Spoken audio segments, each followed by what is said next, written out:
Hi.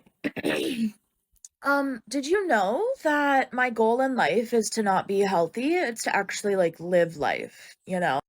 Well, not to be too forward, but I would love to be included in your will. Hey everyone, hope you're doing really well today. We just hit 10K subs on here. It's really hard for me to believe that we got here so fast, and I'm really thankful to everyone who subbed and made it happen. The community on this page has been so supportive from day one, and you've really been motivating me to keep improving my content, and I'm just really thankful for each one of you. Hey, I think you're really cool. I like you a lot. Maybe we can hang out or something. For today, we're gonna look at a few TikToks and talk about them, and I'm gonna do just a little bit of a catch up at the end of the video for anyone who's interested. Preparing myself for a bunch of hate for this one as well. Is a protein cookie healthier than a Snickers bar? Stop asking yourself easy questions so you look like a genius. Before we do this with her, this is about what's healthier, not what's healthy. That's kind of important here. We are still talking about a cookie versus a candy bar, gas station foods. Just like before, we're going to look at the whole cookie. Yes, that is 2 servings, but when they advertise 16 grams of protein, they're referring to the whole cookie. So we're going to look at the whole cookie. And no, we are not going to do that. I don't understand why she does this. It's really manipulative in my opinion. And since we doubled the candy bar last time, this time we're gonna cut the cookie in half. First up, calories. 420 calories in the cookie, 250 calories in the Snickers bar. We've got 210 calories for the cookie, and she's making the smug face here clearly in favor of the Snickers, even though a few days earlier she made this TikTok. To anybody out there that counts calories, did you know that nutrition labels can be up to 20% inaccurate? 20%. Just something to remember when you're ferociously plugging what you've eaten into MyFitnessPal and then shaming yourself because you've gone into the red. I get that she's saying if you count calories, but she's also trying to convince us that Snickers are a solid snack here, and that's part of how she's making her case. Carbs, 59 grams, 32 grams. We've got 30 grams of carbs for our cookie.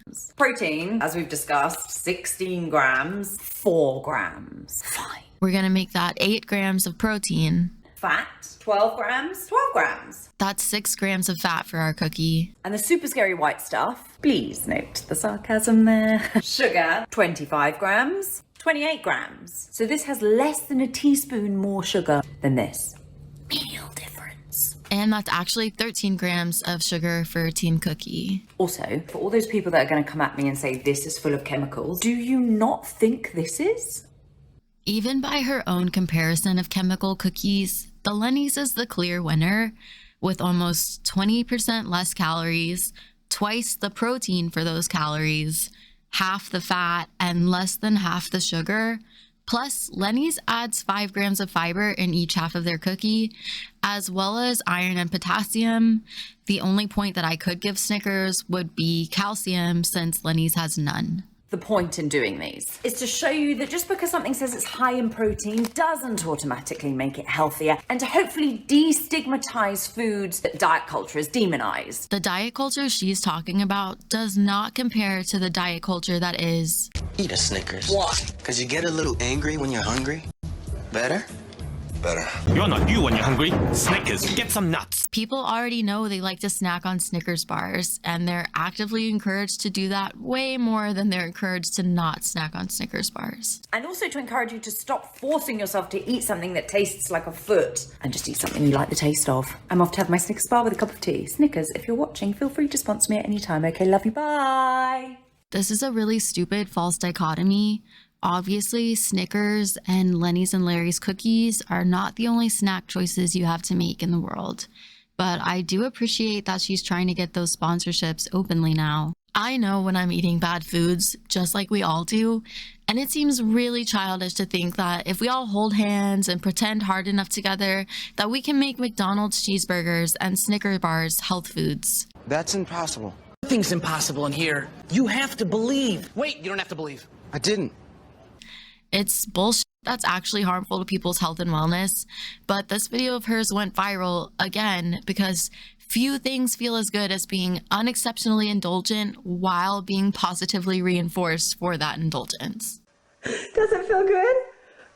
Yeah. I wonder what would be different, probably better, about our collective health and mental health if we weren't all constantly bombarded with the message that we're eating way too much and we can't trust our bodies to know how much to eat and we're too stupid to realize that we're eating so much. Because the research tells us that people who never pursue intentional weight loss actually have better health outcomes than people who do, regardless of their weight. I guess some people are told that or think that maybe, but that's not the truth. The truth is our bodies are actually pretty damn smart and we can trust them in a lot of ways. But a consequence of us learning so much about the human body is that we start learning how to manipulate it, which has advantages and disadvantages. For example, painkillers like ibuprofen work for us because we learned how to interfere with pain signals to the brain. And now we've learned so much we can manipulate our pain levels even in extreme situations like broken bones. But we've also learned that it's possible to manipulate people's appetites or how satiated they feel from a given food. So our processed junk foods are being designed with ingredients, textures, flavor profiles to manipulate our brains into consuming more and more. So no, it's not that our bodies are so stupid we can't trust them. It's that billions of dollars are being spent on designing food products that are meticulously crafted with the sole purpose being to outsmart and trick our bodies. When you bite into something like a Dorito, the entire experience, down to the bag design, the color of the chip, it's calculated. I've been learning more about this and I'm excited to start that video series on here. Hi. Did you know that my goal in life is to not be healthy? It's to actually like live life, you know? Well, not to be too forward, but I would love to be included in your will. Also, I don't have a victim complex. You guys dehumanize fat people. And you actively dehumanizing someone, like you're making us the victim by what you're doing. Like you are making us a victim. So it's not a complex. And if you want me to stop having a victim complex, then stop dehumanizing fat people. Duh. She's using a really strong word here and not explaining herself at all. And that seems pretty intentional because obese people are not being dehumanized systematically. But if you're someone who thinks the word obese is a slur, then you might also be someone who thinks that your doctor is dehumanizing you when they suggest you lose weight for your health, or that you're being dehumanized when someone says they aren't attracted to your body type. So yeah, back to the other point. I am healthy, and two, my goal in life is to not be healthy. Because not everybody is capable of it. And guess what? My life happens regardless of whether or not I'm healthy. So stop adding moral value to everybody based on their health. It's fat phobic and ableist, and you're harming people. Bye. And this has to be one of the most naive takes I've heard yet from all of fat acceptance. Health is what gives you access to your entire life. It's maybe the single most valuable asset that we all possess. And it's true that it's not equal for everyone. So nobody is saying the more health you possess, the better person you are. That's just a straw man. But saying you don't care about being healthy because you're just gonna live your life tells me that you're seriously lacking some life experiences. And I think this perspective of hers will change one day. Before I lost my dad, he actually was disabled for the first time in his life. He got a type of dementia that affects young people, and in just a year or so, the life that had always been accessible to him was no longer an option. If he had a choice of which life was better, it wouldn't even be a question.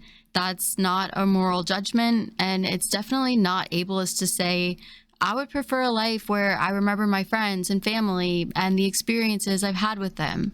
That's common sense. And a lot of people in this space would rather concede to absurdities like, I don't want to be healthy, than allow common sense to penetrate their dogma. We're going to end with a weight loss today, but it's a little different than the usual weight loss transformations on here. There's a little bit more conflict. I did not like the person that I looked at when I looked in the mirror, and I knew deep down that it was a cop-out. Like, the body positivity thing for me was totally a cop-out to, like, avoid facing my truth.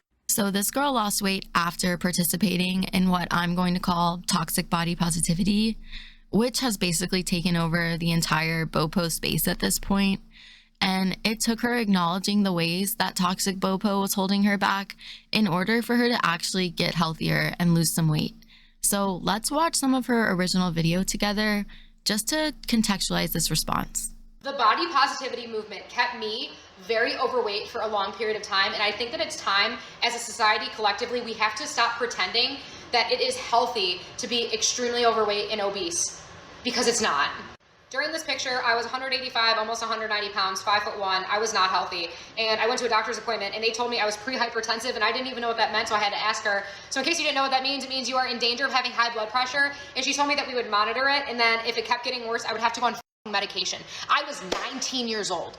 19 years old, and it was due to my lifestyle choices.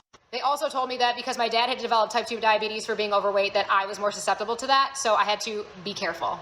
So during this time, I was also very active on a Reddit group about body positivity, and they talked a ton about these doctors that were just all fat phobic. And I remember being in this subreddit, and they were talking about like how doctors all were just delusional, and I was like, yeah, my doctor's just delusional. Like looking back at it though, like I was eating really unhealthy every single day. I wasn't taking care of myself. I did not like the person that I looked at when I looked in the mirror. I don't know. I just feel it's just so weird to talk about this because people drag people that say that being fat is not healthy. Like to a certain degree, holding a certain amount of extra body fat is not healthy for you. And we need to stop being delusional as a society. I just don't understand. I still feel like guilty saying these things out loud because people drag people on the internet for this. And I know I might get dragged, but like this is the truth and more people need to fucking hear it. If you don't understand body positivity, just say that. Because it takes a lot of audacity to hop on this app and speak so loud and wrong about a social movement that's been around for longer than you or me. You do it all the time. She says she was class 2 obese, dealing with at least one very serious issue directly related to her lifestyle, and that for her, the body positivity she was being exposed to was reinforcing that lifestyle. And even on this channel, we've looked at content encouraging people to consume however much of whatever they feel like eating because everything is just carbs, protein, fat, and diet culture is a lie. Or content encouraging people to only move your body in ways that bring you joy.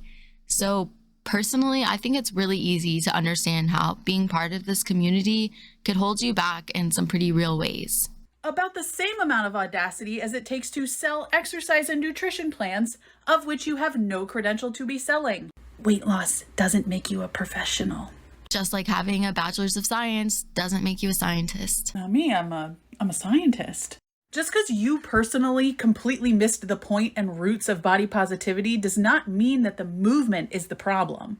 And statements like, I'm all for people loving themselves, but adding but and then qualifiers to that statement immediately negates you actually feeling that way. Is that bad?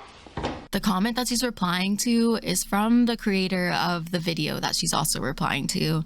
And it says, I'm all for loving yourself no matter what, as anyone should, but promoting it as healthy isn't okay. It kept me and a lot of people unhealthy.